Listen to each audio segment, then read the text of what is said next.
ਮੈਂ ਕਦੇ ਕਦੇ ਭਗਵੰਤ ਮਾਨ ਦਾ ਗੀਤ ਸੁਣਦਾ ਹੁੰਦਾ ਸੀ ਬਈ ਇਹ ਦੱਬਦਾ ਕਿੱਥੇ ਆ ਯਾਰ ਭਗਵੰਤ ਮਾਨ ਤੂੰ ਤਾਂ ਦੱਬਿਆ ਗਿਆ।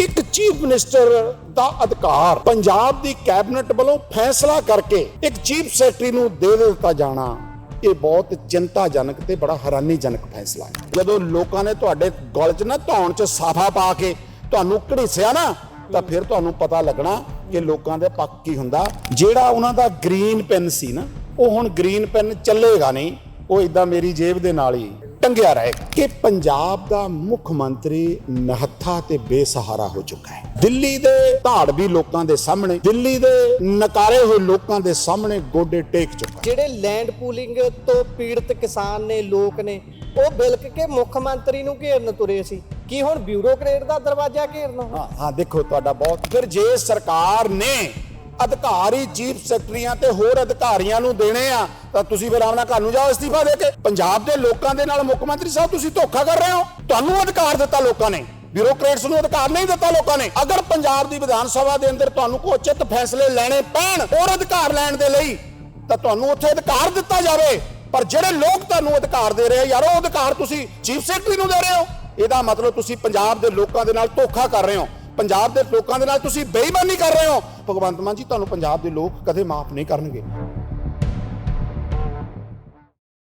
ਸਤਿ ਸ਼੍ਰੀ ਅਕਾਲ ਜੀ। ਪੰਜਾਬੀ ਰੇਡੀਓ ਤੇ ਪੰਜਾਬੀ ਟੀਵੀ USA ਵੇਖ ਸੁਣ ਰਹੇ ਹੋ ਤੁਸੀਂ। ਪੰਜਾਬ ਸਰਕਾਰ ਆਏ ਦਿਨ ਨਵੇਂ-ਨਵੇਂ ਫੈਸਲੇ ਕਰਦੀ ਹੈ ਤੇ ਉਹਨਾਂ ਫੈਸਲਿਆਂ ਦੇ ਉੱਤੇ ਗਹਿ-ਗੱਚ ਚਰਚਾ ਹੁੰਦੀ ਰਹਿਣੀ ਚਾਹੀਦੀ ਹੈ ਕਿ ਕਿੰਨੇ ਇਹ ਸਹੀ ਨੇ ਤੇ ਕਿੰਨੇ ਗਲਤ ਨੇ। ਬੀਤੇ ਦਿਨੀ ਕੈਬਨਿਟ ਮੀਟਿੰਗ ਹੋਈ ਹੈ। ਕੈਬਨਿਟ ਮੀਟਿੰਗ 'ਚ ਕਈ ਅਹਿਮ ਫੈਸਲੇ ਲਏ ਗਏ ਨੇ ਜਿਨ੍ਹਾਂ ਨੂੰ ਜ਼ਾਹਰ ਹੈ ਕਿ ਸਰਕਾਰ ਪ੍ਰਸਾਰੂਗੀ ਕਿ ਅਸੀਂ ਬਹੁਤ ਚੰਗਾ ਕੰਮ ਕਰ ਰਹੇ ਹਾਂ, ਲੋਕਾਂ ਦੇ ਹਿੱਤ ਦੇ ਲਈ ਸੋਚ ਰਹੇ ਹਾਂ।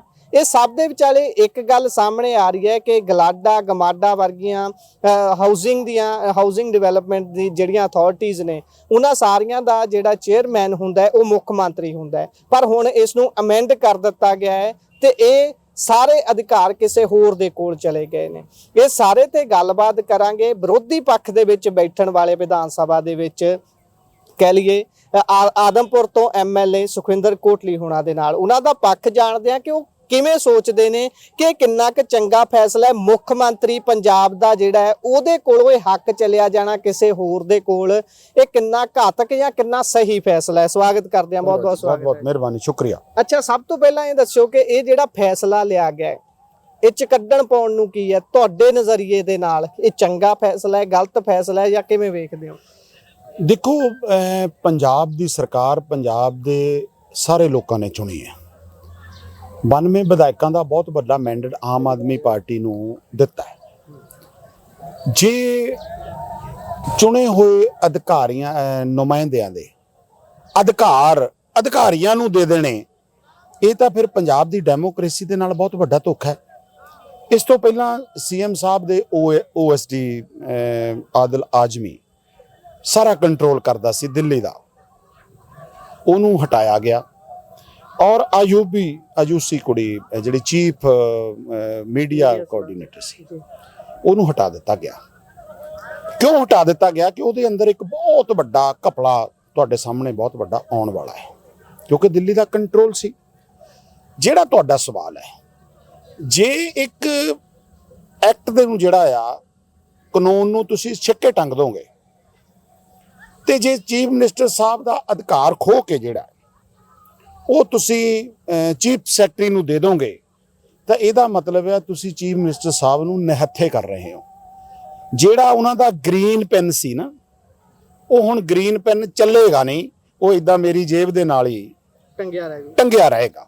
ਔਰ ਇਸ ਤੋਂ ਪਹਿਲਾਂ ਪੰਜਾਬ ਪੋਲਿਊਸ਼ਨ ਕੰਟਰੋਲ ਬੋਰਡ ਦੇ ਚੇਅਰਮੈਨ ਦੀ ਨਿਯੁਕਤੀ ਔਰ ਇੰਡਸਟਰੀਅਲ ਡਿਪਾਰਟਮੈਂਟ ਦੇ ਅੰਦਰ ਚੇਅਰਮੈਨ ਦਾ ਦਿੱਲੀ ਦਾ ਲਗਾ ਦੇਣਾ ਇੱਕ ਬਹੁਤ ਚਿੰਤਾ ਤੇ ਹੈਰਾਨੀਜਨਕ ਫੈਸਲਾ ਸੀ ਕਿ ਜਿਹੜੇ ਅਦਾਰੇ ਪੰਜਾਬ ਦੇ ਲੋਕਾਂ ਨੇ ਚਲਾਉਣੇ ਨੇ ਜਾਂ ਪੰਜਾਬ ਦੇ ਚੁਣੇ ਹੋਏ ਨੁਮਾਇੰਦਿਆਂ ਦੇ ਅਧਿਕਾਰ ਖੇਤਰ ਦੇ ਆਉਣਗੇ, ਜਿਨ੍ਹਾਂ ਨੂੰ ਤੁਸੀਂ ਚੇਅਰਮੈਨ ਨਿਯੁਕਤ ਕਰਨਾ, ਤਾਂ ਫਿਰ ਇਹ ਤਾਂ ਸਾਡਾ ਅਧਿਕਾਰ ਖੇਤਰ ਖੋਇਆ ਜਾ ਰਿਹਾ।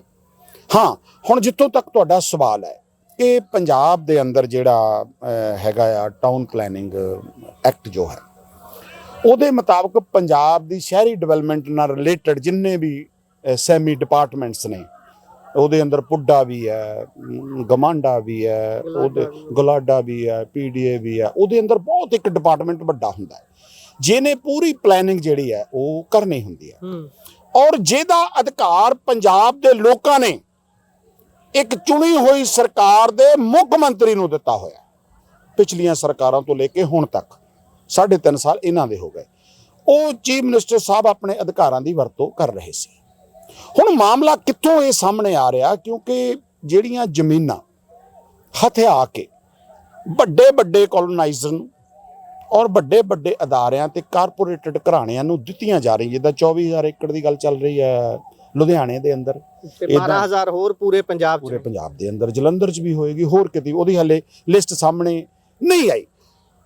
ਇੱਕ ਚੀਫ ਮਿਨਿਸਟਰ ਦਾ ਅਧਿਕਾਰ ਪੰਜਾਬ ਦੀ ਕੈਬਨਿਟ ਵੱਲੋਂ ਫੈਸਲਾ ਕਰਕੇ ਇੱਕ ਚੀਫ ਸੈਕਟਰੀ ਨੂੰ ਦੇ ਦਿੱਤਾ ਜਾਣਾ, ਇਹ ਬਹੁਤ ਚਿੰਤਾਜਨਕ ਤੇ ਬੜਾ ਹੈਰਾਨੀਜਨਕ ਫੈਸਲਾ ਹੈ। ਤੇ ਚੀਫ ਮਿਨਿਸਟਰ ਵੀ ਤਾਂ ਵਿੱਚ ਹੀ ਸੀ, ਉਹ ਨਕਾਰ ਸਕਦੇ ਸੀ ਇਸ ਚੀਜ਼ ਨੂੰ। ਮੈਂ ਇਸ ਗੱਲ ਦਾ ਤੁਹਾਨੂੰ ਜਵਾਬ ਦੇ ਰਿਹਾ ਕਿ ਪੰਜਾਬ ਦਾ ਮੁੱਖ ਮੰਤਰੀ ਨਿਹੱਥਾ ਤੇ ਬੇਸਹਾਰਾ ਹੋ ਚੁੱਕਾ ਹੈ। ਦਿੱਲੀ ਦੇ ਧਾੜਵੀ ਲੋਕਾਂ ਦੇ ਸਾਹਮਣੇ, ਦਿੱਲੀ ਦੇ ਨਕਾਰੇ ਹੋਏ ਲੋਕਾਂ ਦੇ ਸਾਹਮਣੇ ਗੋਡੇ ਟੇਕ ਚੁੱਕਾ ਹੈ। ਮੈਂ ਕਦੇ ਕਦੇ ਭਗਵੰਤ ਮਾਨ ਦਾ ਗੀਤ ਸੁਣਦਾ ਹੁੰਦਾ ਸੀ, ਬਈ ਇਹ ਦੱਬਦਾ ਕਿੱਥੇ ਹੈ। ਯਾਰ ਭਗਵੰਤ ਮਾਨ, ਤੂੰ ਤਾਂ ਦੱਬਿਆ ਗਿਆ। ਤੂੰ ਕਹਿੰਦਾ ਸੀ ਨਾ ਕਿ ਮੈਨੂੰ ਦੱਬਣ ਨੂੰ ਫਿਰਦੇ, ਦੱਬਦਾ ਕਿੱਥੇ ਆ। ਤੂੰ ਦੱਬਦਾ ਨਹੀਂ ਸੀ ਹੋਇਆ। ਤੈਨੂੰ ਪੰਜਾਬ ਦੇ ਲੋਕਾਂ ਨੇ, ਪੰਜਾਬ ਦੀ ਸਰ ਜ਼ਮੀਨ ਦੇ ਉੱਤੇ ਲੋਕਾਂ ਨੇ ਵੋਟਾਂ ਪਾ ਕੇ 92 ਵਿਧਾਇਕ ਨਾਲ ਦੇ ਕੇ ਤੈਨੂੰ ਪੰਜਾਬ ਦਾ ਬਾਦਸ਼ਾਹ ਬਣਾਇਆ। ਪਰ ਜੇ ਇੱਕ ਆਪਣਾ ਬਾਦਸ਼ਾਹ ਅਧਿਕਾਰ ਆਪਣੇ ਇੱਕ ਉਸ ਅਧਿਕਾਰੀ ਨੂੰ ਦੇ ਦੇਵੇ ਤਾਂ ਫਿਰ ਚੀਫ ਮਿਨਿਸਟਰ ਸਾਹਿਬ, ਇਹ ਮੇਰੇ ਲਈ, ਕਿਉਂਕਿ ਮੈਂ ਵੀ ਲੋਕਾਂ ਦਾ ਚੁਣਿਆ ਹੋਇਆ ਨੁਮਾਇੰਦਾ ਆ, ਕਾਂਗਰਸ ਪਾਰਟੀ ਦਾ MLA ਆ, ਪਰ ਲੇਕਿਨ ਮੈਂ ਸਾਰੇ ਲੋਕਾਂ ਦਾ, ਪੰਜਾਬ ਦੇ 117ਵਾਂ ਚੀਫ ਮਿਨਿਸਟਰ ਹੈ, 117ਵਾਂ ਮੈਂ ਵੀ ਹਾਂ, ਜਾਂ 116ਵਾਂ ਉਹਨੂੰ ਗਿਣ ਲਓ, 17ਵਾਂ ਮੈਨੂੰ ਗਿਣ ਲਓ, 17ਵਾਂ ਮੈਨੂੰ 16 ਉਹਨੂੰ ਗਿਣ ਲਓ, ਮੈਂ ਵੀ ਹਾਂ।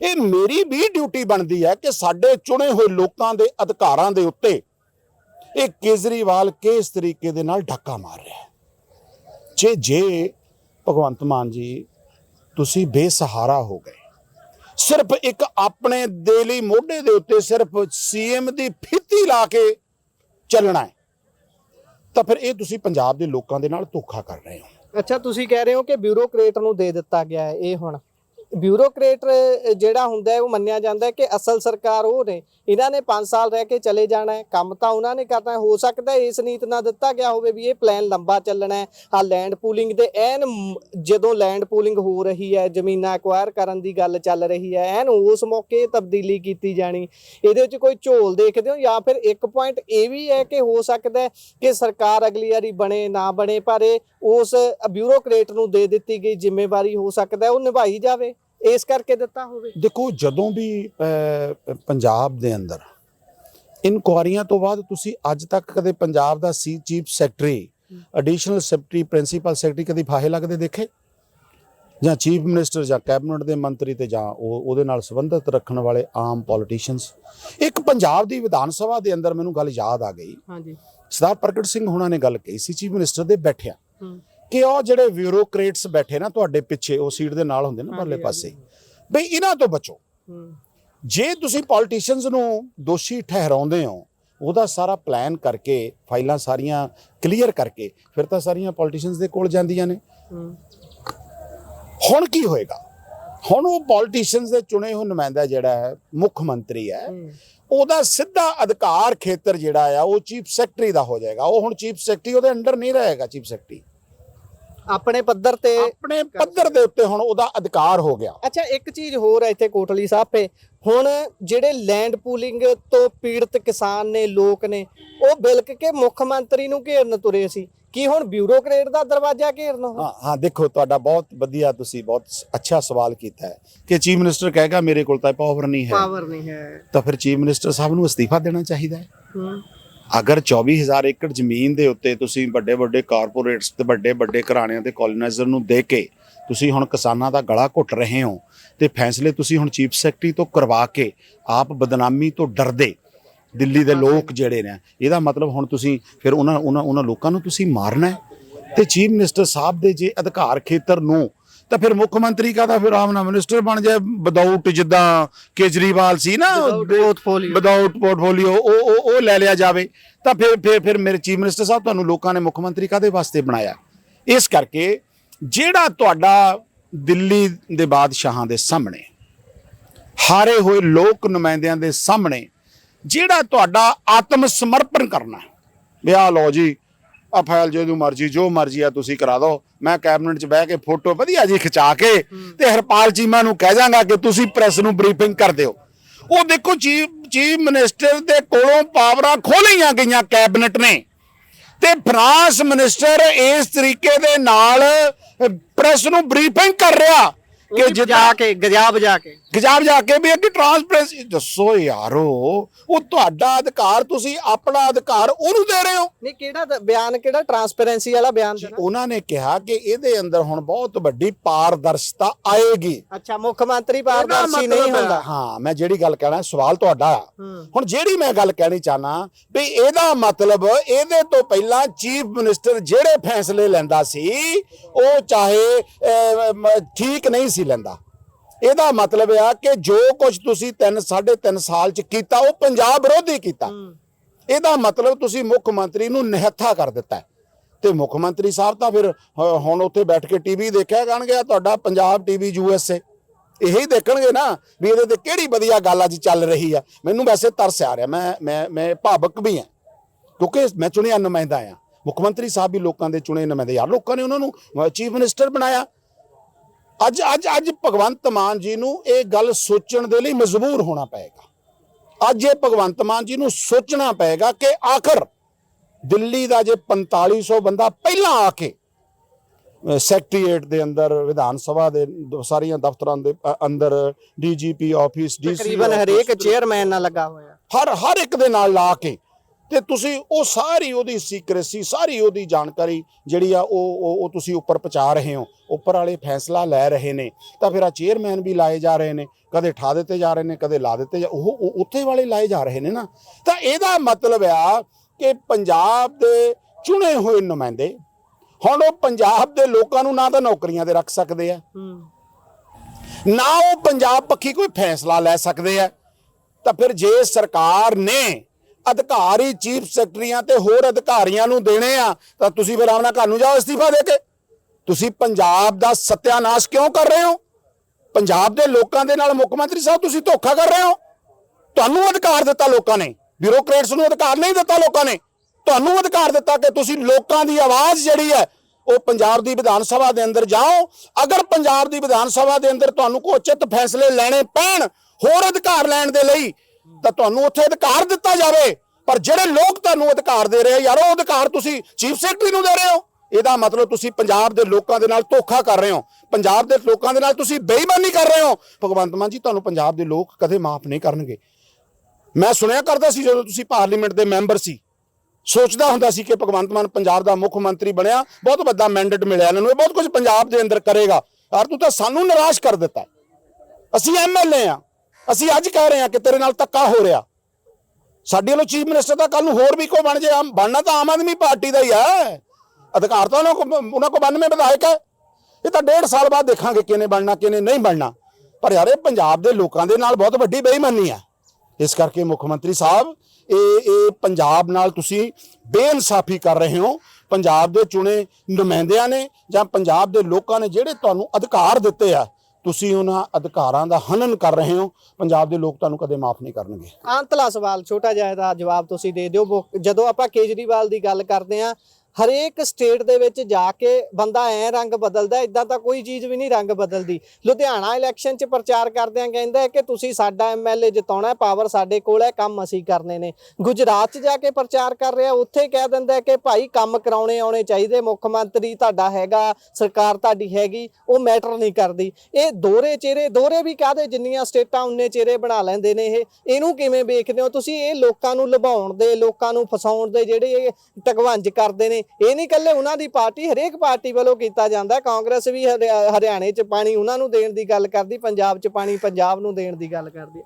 ਜਿਹੜੀ ਗੱਲ ਤੁਸੀਂ ਪੰਜਾਬ ਦੇ ਲਈ ਕੀਤੀ ਹੈ, ਕੇਜਰੀਵਾਲ ਕਹਿੰਦਾ ਕਿ ਜੇ ਤੁਸੀਂ ਦੂਸਰੇ ਵਿਰੋਧੀ ਨੂੰ ਐਮਐਲਏ ਬਣਾਤਾ, ਇਹਨੇ ਤੁਹਾਡੇ ਕੰਮ ਤਾਂ ਕਰਨੇ ਨਹੀਂ, ਸਰਕਾਰ ਤੋਂ ਹਮਾਰੀ ਹੈ, ਤਾਂ ਫਿਰ ਮਾਮਾ ਜਿਹੜੇ ਤੇਰੇ ਦਿੱਲੀ ਦੇ ਅੰਦਰ ਚੁਣੇ ਆ ਨਾ ਐਮਐਲਏ, ਉਹਨਾਂ ਤੋਂ ਅਸਤੀਫਾ ਦਵਾ। ਉਹ ਫਿਰ ਕਾਦੀ ਤਨਖਾਹ ਲੈਂਦੇ ਉੱਥੇ ਬਈ? ਉਹ ਫਿਰ ਲੋਕਾਂ ਦੇ ਚੁਣੇ ਨੁਮਾਇੰਦੇ ਜਿਹੜੇ ਐ ਉਹ ਫਿਰ ਕਾਦੇ ਆਉਣਗੇ? ਅਟਕ ਥੋੜਾ ਚਿਰ, ਸਰਕਾਰ ਸਾਡੀ ਵੀ ਆਉਣ ਵਾਲੀ ਆ, ਤਾਂ ਪੰਜਾਬ ਦੀ ਪਹਿਲੀ ਵਿਧਾਨ ਸਭਾ ਦੇ ਅੰਦਰ ਜਿੱਤ ਕੇ ਜਾਣਾ ਫਿਰ ਦੁਬਾਰਾ। ਪਹਿਲੀ ਮੀਟਿੰਗ ਦੇ ਵਿੱਚ ਹੀ ਕਹਾਂਗਾ ਕਿ ਕੇਜਰੀਵਾਲ ਜੀ, ਪਤਾ ਨਹੀਂ ਯਾਰ ਉਦੋਂ ਤੱਕ ਇਹਨੇ ਇਹਦਾ ਪ੍ਰਧਾਨ ਰਹਿਣਾ ਜਾਂ ਨਹੀਂ ਰਹਿਣਾ, ਜਾਂ ਮੁੱਖ ਮੰਤਰੀ ਵਾਲੇ ਨੇ ਬਣ ਜਾਣਗੇ ਪਾਰਟੀ ਪੂਟੀ ਚ ਰਹਿਣਾ ਜਾਂ ਨਹੀਂ ਰਹਿਣਾ, ਤਾਂ ਉਹਨਾਂ ਨੂੰ ਕਹਾਂਗਾ ਵੀ ਸਰਕਾਰ ਤੋਂ अब हमारी है, अब तो अपने विधायकों को बोलो कि वो पंजाब की विधानसभा से बाहर जाए। ये बेइंसाफी है ना, ਇਹ ਚੁਣੇ ਹੋਏ ਲੋਕਾਂ ਦਾ ਅਪਮਾਨ ਹੈ ਯਾਰ। ਮੇਰਾ ਫੈਸਲਾ ਜਾਂ ਫਿਰ ਕੋਈ ਨਾ ਜਿਹੜਾ ਆ ਉਹ ਕੋਈ ਕੰਮ ਕਰਕੇ ਦੇਖੇ, ਤੁੰਬੇ ਵਜਾ ਦੂੰਗਾ, ਤਾਂ ਹੀ ਸੜਕਾਂ ਤੇ ਬੈਠਣਾ ਨਾ, ਲੋਕਾਂ ਦੀ ਗੱਲ ਕਰਦਾ ਨਾ। ਕੰਮ ਨਾ ਕਰੇ, ਉਹ ਕੰਮ ਲੋਕਾਂ ਨੂੰ ਕਰਵਾਉਣੇ ਆਉਂਦੇ ਆ। ਜਦੋਂ ਲੋਕਾਂ ਨੇ ਤੁਹਾਡੇ ਗਲ 'ਚ ਨਾ ਧੌਣ 'ਚ ਸਾਫਾ ਪਾ ਕੇ ਤੁਹਾਨੂੰ ਘੜੀਸਿਆ ਨਾ, ਤਾਂ ਫਿਰ ਤੁਹਾਨੂੰ ਪਤਾ ਲੱਗਣਾ ਕਿ ਲੋਕਾਂ ਦੇ ਪੱਖ ਕੀ ਹੁੰਦਾ, ਕਿ ਫੈਸਲੇ ਜਿਹੜੇ ਆ ਹੁਣ ਲੋਕ ਲੈਂਦੇ ਆ ਕਿ ਚੁਣਿਆ ਨੁਮਾਇੰਦਾ ਉਹ ਜਿਹੜਾ ਹੈਗਾ। ਤੇ ਜਿਹੜੀਆਂ ਉਹ ਨਾ ਜ਼ਮੀਨ ਤਰਾਸ਼ਦਾ ਫਿਰਦਾ ਪੰਜਾਬ ਦੇ ਵਿੱਚ, ਵੀ ਮੈਂ ਕਿਸੇ ਤਰੀਕੇ ਦੇ ਨਾਲ ਰਾਜ ਸਭਾ ਦੇ ਅੰਦਰ ਚਲੇ ਜਾਵਾਂ। ਉਹ ਰਾਜ ਸਭਾ ਦੇ ਅੰਦਰ ਤਾਂ ਅੱਗੇ ਵੀ ਤੇਰੇ ਜਿਹੜੇ ਆ ਉਹ ਗਏ ਆ, ਸ਼ੇਰ ਆ 7ਵਾਂ, ਹੁਣ ਤੂੰ ਵੀ ਚਲੇ ਜਾਏਗਾ। ਉਹਨਾਂ ਨੇ ਉੱਥੇ ਕੀ ਕਰ ਲਿਆ? ਆ ਭਜੀ ਚਲ ਗਿਆ, ਉਹ ਆਪਣੇ ਚੰਡੀਗੜ੍ਹ ਯੂਨੀਵਰਸਿਟੀ ਵਾਲੇ ਚਲ ਗਏ ਮਿੱਤਰ। ਇਹ ਕਦੀ ਬੋਲਦੇ ਤੁਸੀਂ ਦੇਖੇ ਉੱਥੇ? ਇਹ ਤਾਂ ਪੈਸੇ ਲੈ ਇਹਨਾਂ ਦੇ ਕੋਲੋਂ, ਕਿਉਂਕਿ ਕੇਜਰੀਵਾਲ ਤਾਂ ਦਿੱਲੀ ਦਾ ਠੱਗ ਹੈ, ਵੱਡਾ ਵਪਾਰੀ ਹੈ। ਬੜੇ ਇੰਡਸਟਰੀ ਬੜੇ ਕੋਲ 50-100 ਕਰੋੜ ਰੁਪਈਆ ਲੈ ਕੇ ਤੁਸੀਂ ਵੇਚ ਦਿੱਤੀਆਂ। ਚੁਣੇ ਹੋਏ ਨੁਮਾਇੰਦੇ ਦੀ ਡਿਊਟੀ ਹੁੰਦੀ ਉਹ ਪੰਜਾਬ ਦੀ ਵਿਧਾਨ ਸਭਾ, ਦੇਸ਼ ਦੀ ਪਾਰਲੀਮੈਂਟ ਜਾ ਕੇ ਬਣੇ। ਹਾਂ, ਜਿਹੜਾ ਤੁਸੀਂ ਕਹਿੰਦੇ ਹੋ ਕਿ ਸਵਾਲ ਜੋ ਤੁਹਾਡਾ ਆ ਕਿ ਵਿਰੋਧੀਆਂ ਦੇ ਕੰਮ ਨਹੀਂ ਹੋਣੇ, ਕੇਜਰੀਵਾਲ ਜੀ ਥੋੜੇ ਕੁ ਦਿਨ ਅਟਕੋ। ਇਸੇ ਹੀ ਭਗਵੰਤ ਮਾਨ ਨੇ ਤੁਹਾਨੂੰ ਛੱਡ ਕੇ ਭੱਜ ਜਾਣਾ, ਹੋਰ ਕਿਸੇ ਪਾਸੇ ਜਾ ਕੇ ਕਿਸੇ ਛਤਰੀ ਤੇ ਬੈਠਣ ਦੀ ਤਿਆਰੀ ਦੇ ਵਿੱਚ ਹੈ, ਕਿਉਂਕਿ ਭਗਵੰਤ ਮਾਨ ਇਸ ਵੇਲੇ ਤੰਗ ਬਹੁਤ ਹੈ। ਮੈਨੂੰ ਉਹਦੇ ਨਾਲ ਬਹੁਤ ਹਮਦਰਦੀ ਹੈ। ਇਸ ਕਰਕੇ ਹਮਦਰਦੀ ਹੈ ਕਿ ਲੋਕਾਂ ਨੇ ਉਹਨੂੰ ਮੈਂਡੇਟ ਦਿੱਤਾ ਹੈ, ਔਰ ਹੁਣ ਤਾਂ ਵਿਚਾਰਾ ਘਰੇ ਬੈਠਾ ਕਦੇ ਬਿਮਾਰ ਹੋ ਜਾਂਦਾ, ਟੀਵੀ ਟੂ ਵੀ ਦੇਖਦਾ ਹੋਣਾ। ਹੁਣ ਵੀ ਉਹਨੂੰ ਕਹ ਤੂੰ ਭਰਾਵਾ ਟੀਵੀ ਟੂ ਵੀ ਦੇਖ, ਜੇ ਤੇ ਵੱਸਦੀ ਨਹੀਂ ਗੱਲ ਤੇ ਅਸਤੀਫਾ ਦੇ ਕੇ ਲਾਂਬੇ ਹੋ, ਪੰਜਾਬ ਦੇ ਲੋਕਾਂ ਦੇ ਨਾਲ ਧੋਖਾ ਤੇ ਬੇਇਨਸਾਫੀ ਨਾ ਕਰ। ਜੀ ਬਹੁਤ ਬਹੁਤ ਧੰਨਵਾਦ ਜੀ। ਸੋ ਇਹ ਸਰ ਸੁਖਵਿੰਦਰ ਕੋਟਲੀ ਹੁਣੀ ਇੱਕ ਗੱਲ ਇੱਥੇ ਸਪਸ਼ਟ ਕਰ ਦਈਏ ਕਿ ਬਿਊਰੋਕਰੇਟ ਸਿਲੈਕਟਡ ਹੁੰਦਾ ਹੈ ਤੇ ਜਿਹੜੇ ਪੋਲੀਟੀਸ਼ੀਅਨ ਨੇ, ਜਿਹੜੇ ਮੰਤਰੀ ਹੈ, ਮੁੱਖ ਮੰਤਰੀ ਹੈ, ਉਹ ਇਲੈਕਟਡ ਨੇ। ਉਹਨਾਂ ਤੋਂ ਲੋਕਾਂ ਨੂੰ ਆਸ ਹੈ ਕਿ ਉਹ ਸਾਡੇ ਹੱਕ ਦੀ ਗੱਲ ਕਰਨਗੇ। ਬਿਊਰੋਕਰੇਟ ਨੇ ਘਾਟੇ ਵਾਧੇ ਕਰਦੇ ਨੇ, ਉਸ ਨੇ ਘਾਟਾ ਵਾਧਾ ਕਰਕੇ ਫੈਸਲਾ ਲੈਣਾ ਹੈ। ਪਰ ਬਿਊਰੋਕਰੇਟ ਤੋਂ ਪਾਸੇ ਜੇਕਰ ਪੋਲੀਟੀਸ਼ੀਅਨ ਦੀ ਗੱਲ ਕਰੀਏ ਤਾਂ ਉਹਨਾਂ ਨੇ ਲੋਕਾਂ ਦੀ ਗੱਲ ਸੁਣਨੀ ਹੈ, ਲੋਕ ਰਾਏ ਦੇ ਨਾਲ ਫੈਸਲੇ ਲੈਣੇ ਨੇ, ਜਾਂ ਬਿਊਰੋਕਰੇਟਸ ਨੂੰ ਕਹਿਣਾ ਹੈ ਕਿ ਕਿਵੇਂ ਸਾਰਾ ਕੁਝ ਕਰਨਾ ਹੈ। ਇਹ ਜਿਹੜੀਆਂ ਤਬਦੀਲੀਆਂ ਹੋ ਰਹੀਆਂ ਨੇ, ਇਹਨਾਂ ਦੇ ਪਿੱਛੇ ਕੀ ਘੁਣਤਰਾਂ ਨੇ, ਇਹ ਤੁਸੀਂ ਵੀ ਚੰਗੀ ਤਰ੍ਹਾਂ ਸਮਝਦੇ ਹੋ। ਤੇ ਜਿਹੜੇ ਇਹ ਸਾਰੀਆਂ ਚੀਜ਼ਾਂ ਕਰ ਰਹੇ ਨੇ, ਪਤਾ ਉਹਨਾਂ ਨੂੰ ਵੀ ਹੈ ਕਿ ਆਉਣ ਵਾਲੇ 1.5 ਸਾਲ ਤੋਂ ਬਾਅਦ ਸਾਡੇ ਨਾਲ ਕੀ ਕੁਝ ਹੋਣਾ ਹੈ। ਇਹ ਸਾਰੀ ਗੱਲਬਾਤ ਕੋਟਲੀ ਸਾਹਿਬ ਨੇ ਤੁਹਾਡੇ ਅੱਗੇ ਰੱਖੀ ਹੈ। ਕਿਵੇਂ ਲੱਗੀ ਗੱਲਬਾਤ ਜ਼ਰੂਰ ਸਾਂਝੀ ਕਰਿਓ। ਅੱਗੇ ਜੇਕਰ ਚੰਗੀ ਲੱਗਦੀ ਹੈ ਆਪਣੇ ਵਿਚਾਰ ਵੀ ਜ਼ਰੂਰ ਦਿਓ। ਧੰਨਵਾਦ, ਸਤਿ ਸ਼੍ਰੀ ਅਕਾਲ।